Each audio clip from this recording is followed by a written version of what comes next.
नमस्कार माझ्या सर्वांना, मी शिवानी. गावाकडच्या स्वादमध्ये आपलं खूप खूप मनापासून स्वागत आहे. तर आज मी तुमच्यासोबत शेअर करत चला तर सुरू करूया आजची रेसिपीचे नाव आहे बांगला पनीरची रेसिपी. त्यासाठी मी 2 आलू घेतलेले आहे. करून झाल्यानंतर मी 1-2 पाण्याने धुवून घेतलं. नंतर कपड्यावर थोडंसं ड्राय होण्यासाठी ठेवलं व थोडंसं हलकंसं पुसूनसुद्धा घेतलं. छानपैकी असे ड्राय झाले की त्याला साईडला ठेवायचं. नंतर पनीरचे क्यूब्स घ्यायचे. पनीरचे क्यूब्स कट करून घ्यायचे आहे. ट्यूब असं फिलअप करायचं म्हणजे ठेवायचं. टूथपिकनी असं टोचल्यासारखं टोचून द्यायचं आणि 2 करायचे एकसाथ. म्हणजे 2 आवडत असेल तर 2 करायचे, 1 आवडत असेल तर 1 करायचं.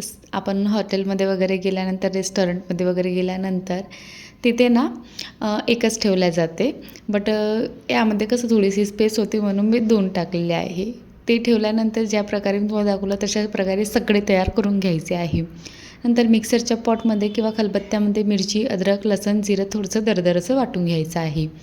नंतर एका प्लेटमध्ये आपल्याला कॉर्नफ्लॉवर घ्यायचे आहे 4 ते 5 चम्मच. सोबतच यामध्ये मैदा घेतलेला आहे 3 ते 4 चम्मच. तुम्ही या ठिकाणी मैद्याच्या ऐवजी तांदळाचं पीठसुद्धा वापरू शकता. आणि नंतर त्यामध्ये काही मसाले टाकायचे जसं काश्मीरी रेड चिली पावडर, थोडंसं ब्लॅक पेपर 1 चम्मच, थोडीशी हळद, गरम मसाला, थोडंसं आमचूर पावडर व चवीनुसार मीठ.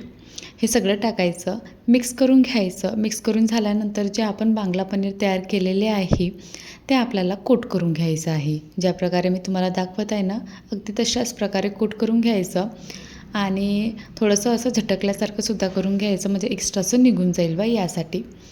असं केल्यानंतर आपल्याला आता याला आणखी आता हे कोट करून झाल्यानंतर उरलेलं जे पीठ आहे ना त्यामध्ये आपल्याला थोडासा जो अगोदर बनवलेला मिरचीचा ठेचा होता ना तो टाकायचा आहे.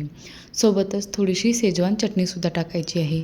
शेजवान चटणी टाकणं अगदी ऑप्शनल आहे. नंतर त्यामध्ये पाणी टाकायचं. खूप जास्त पातळ नाही, खूप जास्त घट्ट नाही, मीडियम थिकनेसचं असं आपल्याला बॅटर तयार करून घ्यायचं आहे. आणि नंतर ते ग्लासमध्ये फिलअप करून घ्यायचं आहे. ज्या प्रकारे तुम्हाला दाखवलं आहे ना अगदी तशाच प्रकारे करून घ्यायचं आहे. नंतर जे बांगला पनीर बनवले आहे ना त्याला असं डीप करायचं छानपैकी दोन्ही साईडनी आणि एखादा सेकंद असं पकडून ठेवायचं म्हणजे एक्स्ट्राचं जे बॅटर आहे ते निघून जाईल बा.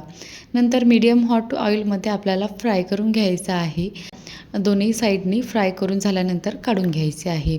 जो कलर तुम्हाला दिसत आहे ना अगदी तशाच प्रकारे कलर येऊ द्यायचा म्हणजे हलकासा क्रिस्पीनेस असल्यासारखा ब्राउनिश गोल्डन कलर. एकदा मी तुम्हाला आणखी फ्राय करून दाखवते बघा. दोन्ही साईडनी असं अलटवत पलटवत याला फ्राय करायचं.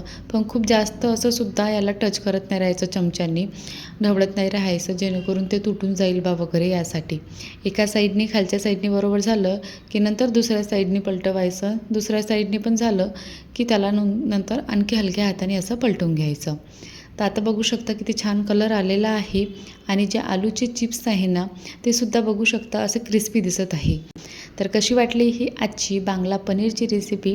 आवडली असेल तर नक्की ट्राय करून बघा आणि माझ्या चॅनलला सबस्क्राईब करायला विसरू नका. अशाच रेसिपी बघत राहा, एन्जॉय करत राहा. चला तर बाय.